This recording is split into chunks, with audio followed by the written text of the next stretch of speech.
Hello everyone and welcome to HandyBros.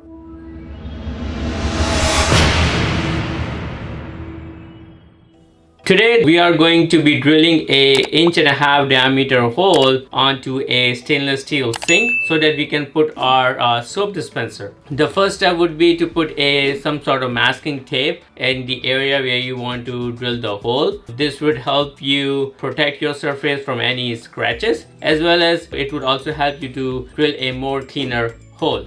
Next, we are going to drill a pilot hole using the same hex drill bit that came with the hole saw. You can use another bit as well, but we're going to use the same hex drill bit that came with the Spyder kit. You could also use the whole assembly to make the drill, but I like to do a pilot hole so that you can see it clearly, you can get more confident, and you can have more control.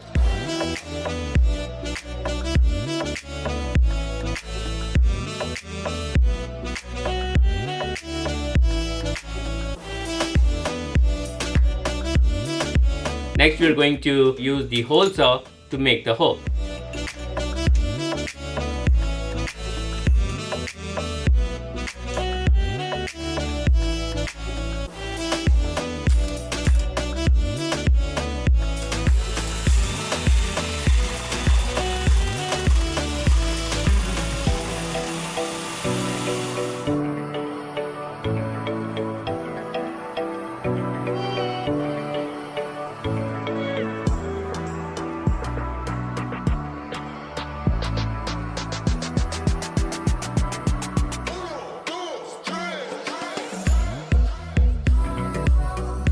Thank you so much again for watching this video. I hope it was of great help. We would like to thank Spyder for providing us sample to test it. Please do subscribe to our channel if you haven't done so for more upcoming exciting content, and give us a thumbs up and keep watching HandyBros. See you next time.